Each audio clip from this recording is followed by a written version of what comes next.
नाज़रीन, आप देख रहे हैं मास्टर टीवी। मैं हूं अयाज मोरस। प्रोग्राम बातों बातों में आपको खुशामदीद कहता हूं। आप जानते हैं इस प्रोग्राम में हम आपको ऐसे लोगों से मिलवाते हैं जो तालीम हासिल करते हैं, अपने शोबे में अपना नाम बनाते हैं और उसके बाद माशरे को पे बैक करते हैं। उनकी ज़िंदगी की कहानी उन्हीं की ज़ुबानी जानेगी, किस तरह से तालीम ने उनकी ज़िंदगी को बदला और आज वो इसी सिलसिले के साथ मुंसलिक होकर लोगों की ज़िंदगी को बदल रहे हैं। आज हमारे साथ ब्रिगेडियर नैयर फरदौस मौजूद हैं, जो कि रजिस्ट्रार हैं एफसी यूनिवर्सिटी लाहौर के।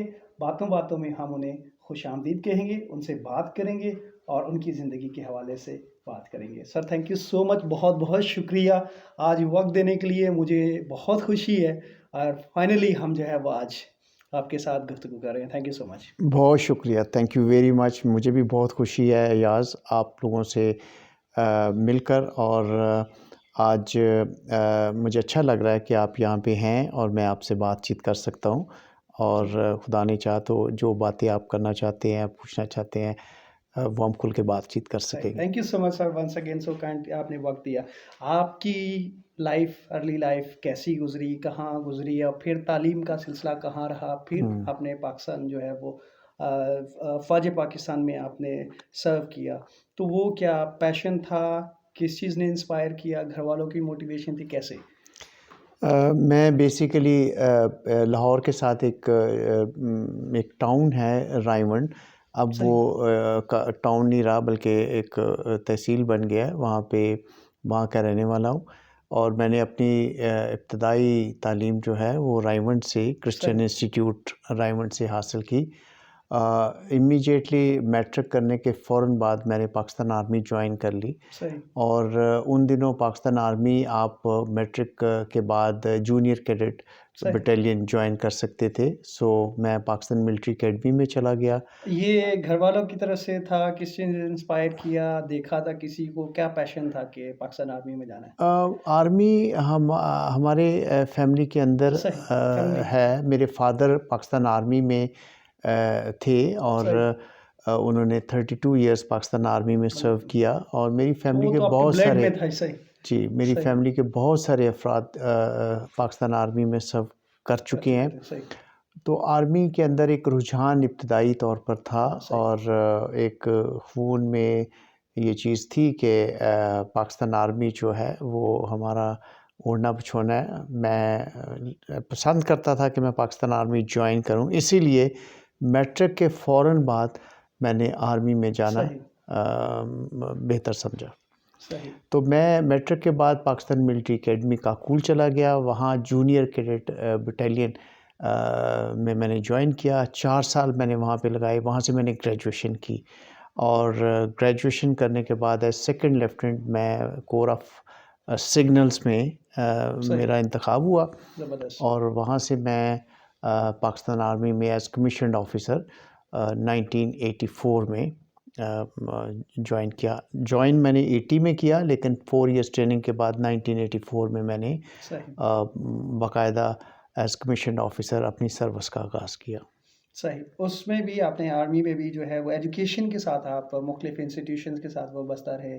उसकी वो ख़ास वजह थी कि एजुकेशन ने आपको फ़ैसिनेट किया, तालीमी इदारों में रहे आप उसमें और हमेशा आप ऐसी सरगर्मियों के साथ रहे और उसके बाद भी आपने फिर एजुकेशन और इस वक्त भी तालीमी इदारे के साथ वाबस्ता है। तो ये क्या इंस्पिरेशन थी, घर से एनवायरनमेंट था, कम्युनिटी की तरफ से था, ये क्या ये एजुकेशन को?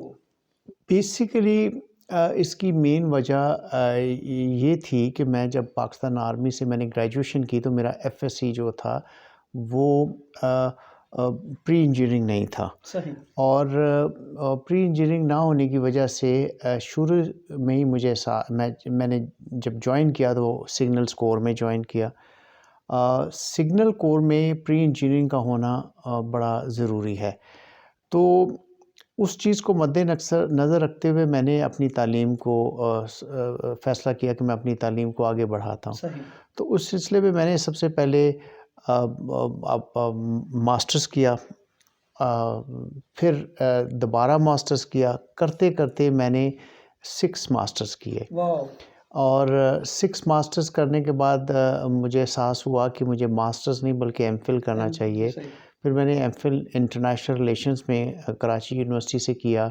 उसके साथ मैंने लॉ LLB किया और LLM किया, और सही। फिर उसके बाद जब तालीम की तरफ रवां दवां हो जाए इंसान, तो फिर मैंने PhD में एडमिशन ले लिया, और सही। एक टाइम आया जब मैंने PhD अपनी मुकम्मल कर ली।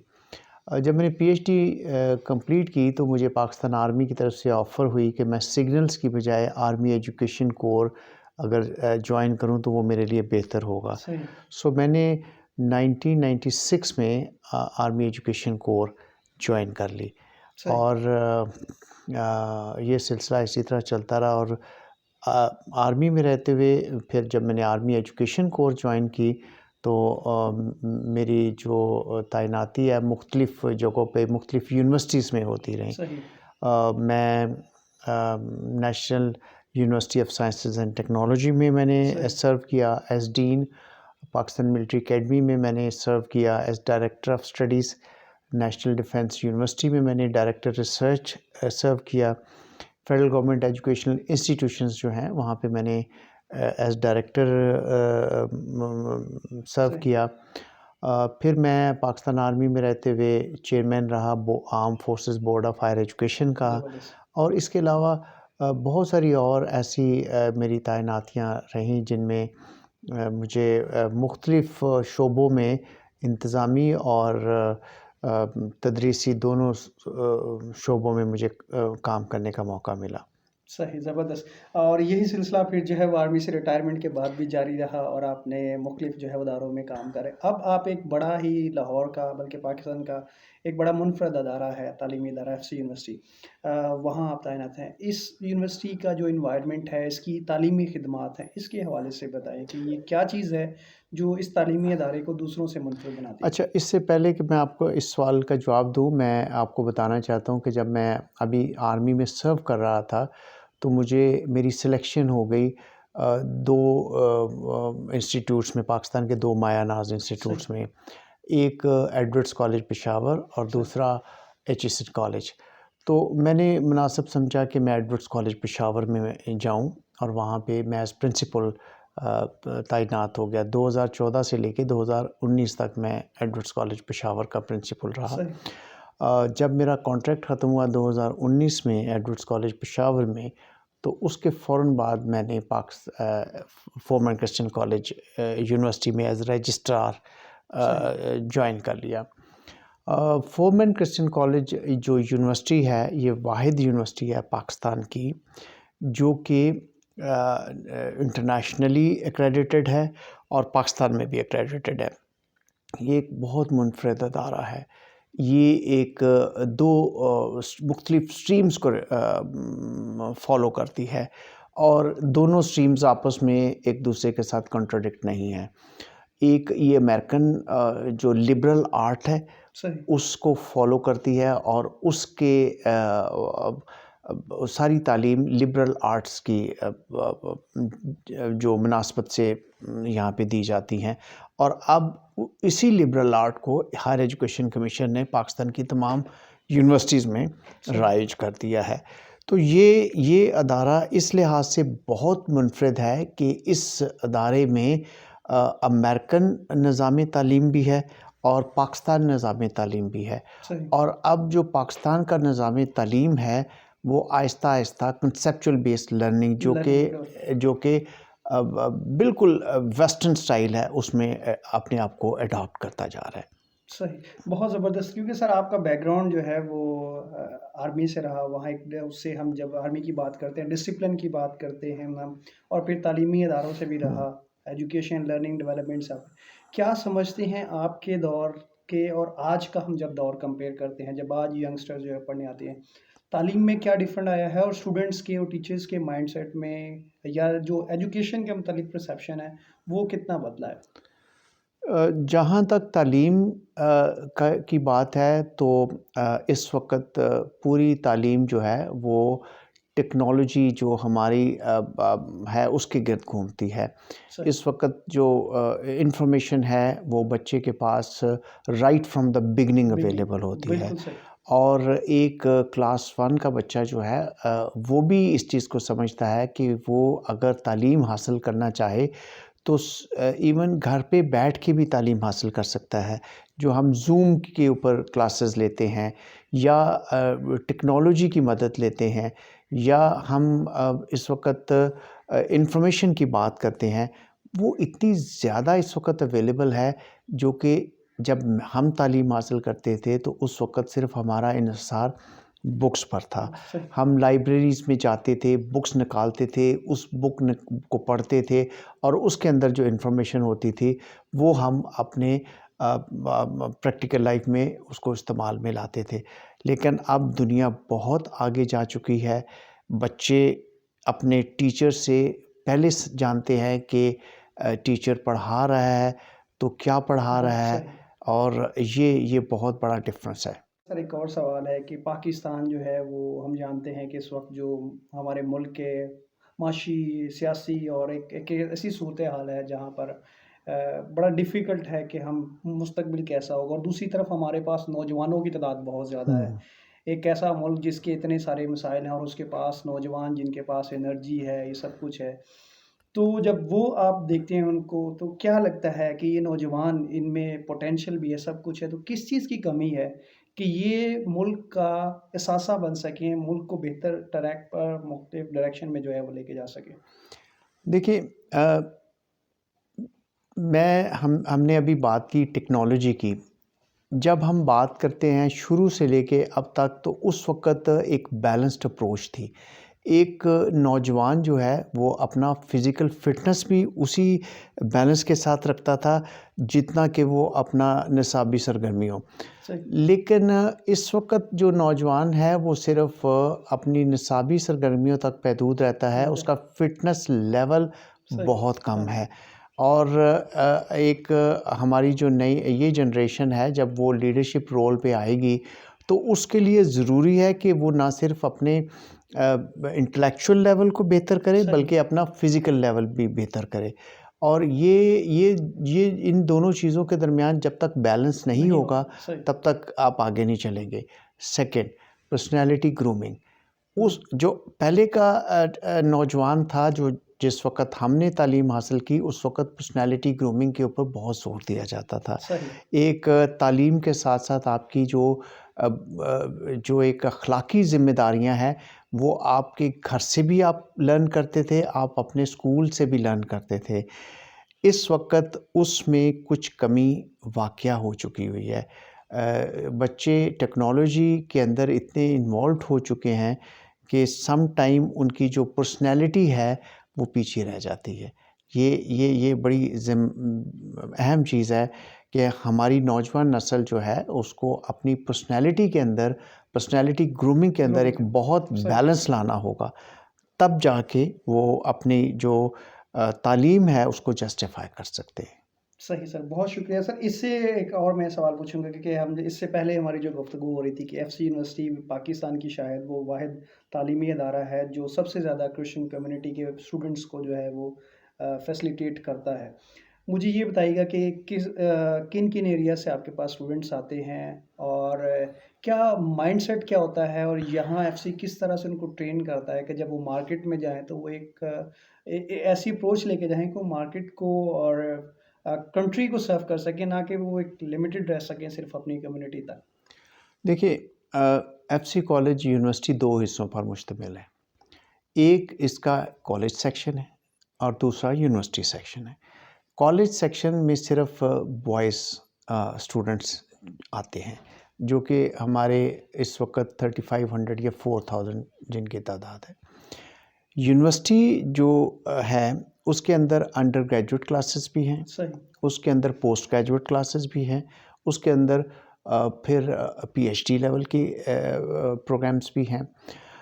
हमारे पास इस वक़्त जो स्टूडेंट्स की तादाद है वो 9 टू 10,000 के करीब है, और ये स्टूडेंट्स पूरे पाकिस्तान से एफसी कॉलेज में आते हैं। हमारे पास इस वक़्त जो रेज़िडेंशियल एरिया है वो तकरीबन 1200 स्टूडेंट्स हैं जो रिज़ाइड कर सकते हैं, और 1200 स्टूडेंट्स जो हैं ये, अगर आप सिंध, बलूचिस्तान, पंजाब के जो सदर्न एरियाज़ है, सही। नॉर्दर्न एरियाज़ है, उनको देखें, खैबर पख्तूनख्वा को देखें, गिलगित बल्तिस्तान को देखें, कश्मीर को देखें, तमाम एरिया से स्टूडेंट्स इस यूनिवर्सिटी में आते हैं। अभी कुछ स्टूडेंट्स हमारे फ़ॉरेन कंट्री से भी आते हैं। हमारे पास फैकल्टी भी इंटरनेशनल है।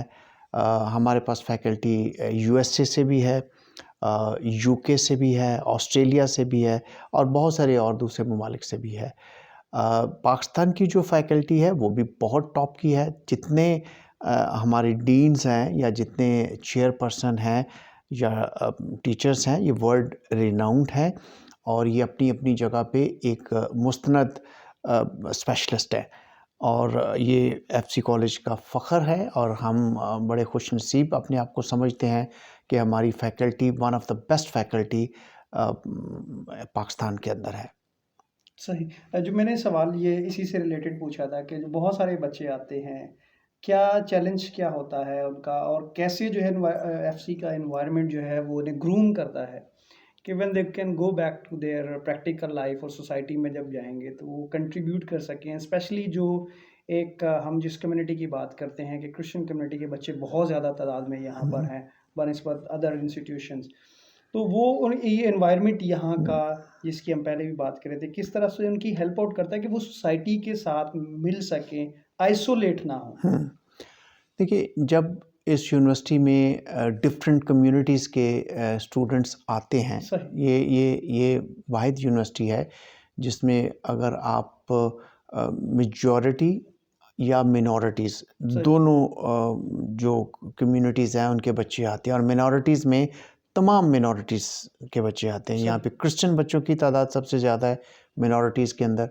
उसके बाद सिख बच्चे आते हैं, हिंदू बच्चे आते हैं और बाकी जो मिनॉरिटीज़ हैं पाकिस्तान की उनके भी बच्चे आते हैं और मेजॉरिटी के बच्चे भी यहाँ पे आते हैं। ये जब सारे मुख्तलिफ़ इलाक़ों से मुख्तलिफ़ एनवायरनमेंट से आते हैं तो यहाँ पे एफसी कॉलेज उनको ऐसी एनवायरनमेंट मुहैया करता है कि सारे आपस में मिलकर एक दूसरे के साथ मिक्स अप होकर रहें और किसी किस्म की कोई मिनॉरिटी या कोई सेक्शन जो है वो डिस्क्रिमिनेट महसूस नहीं करता। ये इस यूनिवर्सिटी की खासियत है और आप किसी भी स्टूडेंट्स से बात करें तो वो इस चीज़ के लिए ख्वाहिश करेगा कि हम एफसी कॉलेज में जाएं। हमारे पास ऐसे बहुत सारे स्टूडेंट्स हैं जो एक दफ़ा एडमिशन दूसरी टॉप यूनिवर्सिटीज़ में लेते हैं जो इक्विवेलेंट है एफसी कॉलेज की, उसके बाद वहाँ से फिर हमारे पास आ जाते हैं। ये इस चीज़ का वाज़िया सबूत है कि यहाँ का जो एटमॉस्फेयर है वो कंड्यूसिव है, फ्रेंडली है और सबके लिए मुनासिब एक जैसा है।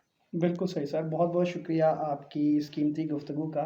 मैं प्रोग्राम को आगे लेके जाना चाहूँगा और मैं पूछना चाहूँगा कि जब आप अपनी ज़िंदगी को पीछे मुड़ के देखते हैं, कामयाबी का जो फ़ील करते हैं कि आपने ज़िंदगी में कामयाबी हो, बहुत सारे यंगस्टर्स हैं, कामयाब होना चाहते हैं, ज़िंदगी में कुछ बढ़ना चाहते हैं।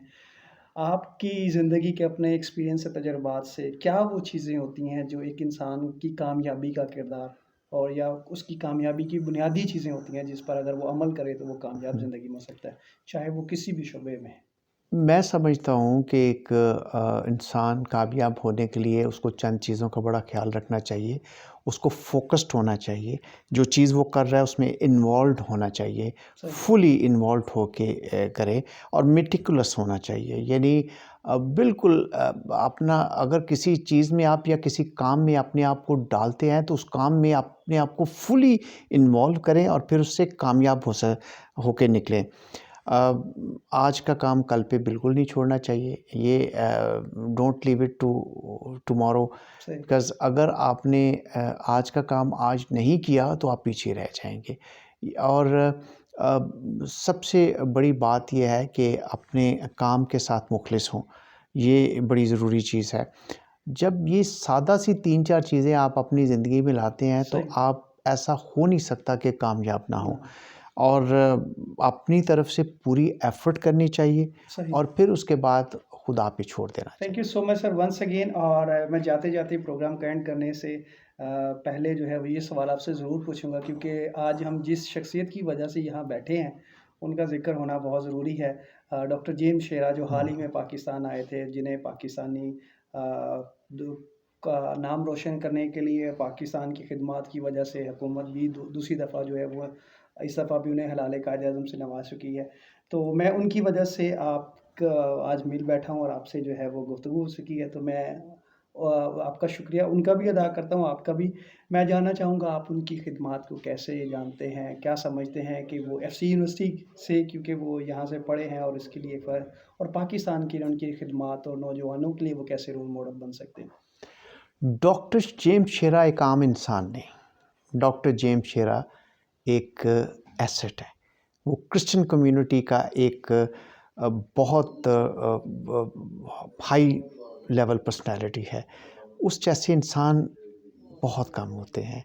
मैं डॉक्टर जेम्स शेरा को अगर अपने अल्फाज में बयान करना चाहूँ तो मैं नहीं कर सकता, बिकॉज़ डॉक्टर जेम्स शेरा की पर्सनैलिटी अपने अंदर एक मुकम्मल शख्सियत समोए बैठी है। मैं अपने बच्चों का शायद ज़िक्र नहीं कर पाया, बट मेरे 3 बच्चे हैं और तीनों यूके में हैं, तीनों ने यूके से पढ़ा। उनकी डॉक्टर जेम्स शेरा के हवाले से, मैं अपने बच्चों के हवाले से, उनकी गाइडेंस में डॉक्टर जेम्स शेरा का बड़ा रोल है। सही। और ये सिर्फ़ मेरे बच्चों के लिए नहीं, डॉक्टर जेम्स शेरा किसी के भी बच्चे हों, बिल्कुल ऐसे मुझे इस चीज़ किसी का एक्सपीरियंस। कम्युनिटी का कोई काम, कोई मसला, कोई प्रॉब्लम हो, डॉक्टर जेम्स शेरा आपको नज़र आएँगे। Sir thank you so much और वंस डॉक्टर अगेन। जेम्स शेरा का जो रोल एडवर्ड्स कॉलेज के सिलसिले में है, वो मैं समझता हूँ कभी भुलाया नहीं जा सकता। डॉक्टर जेम्स शेरा का जो रोल गॉर्डन कॉलेज की डीनेशनलाइजेशन के सिलसिले में है, मैं उसको एक्नॉलेज करता हूँ। डॉक्टर जेम्स शेरा का जो रोल दारुल हिकमत के लिए जारी है, मैं उसको एक्नॉलेज करता हूँ। मैं कहाँ क्या बयान करूँ, एक लंबी लिस्ट है। लेकिन मैं सिर्फ इतना कहूँगा कि one and only doctor James Shera. Sir thank you so much once again, बहुत बहुत शुक्रिया आपका, आपने वक्त दिया और अपने कीमती ख्यालात का इजहार किया।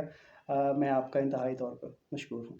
बहुत शुक्रिया, मुझे खुशी है और मैं आपका भी शुक्रगुज़ार हूँ कि आप यहाँ पे तशरीफ़ लाए और बड़े अच्छे माहौल में हमने बड़ी खुल के बातें की। Thank you very thank you much. So much viewers, इसी के साथ आपसे इजाज़त चाहेंगे।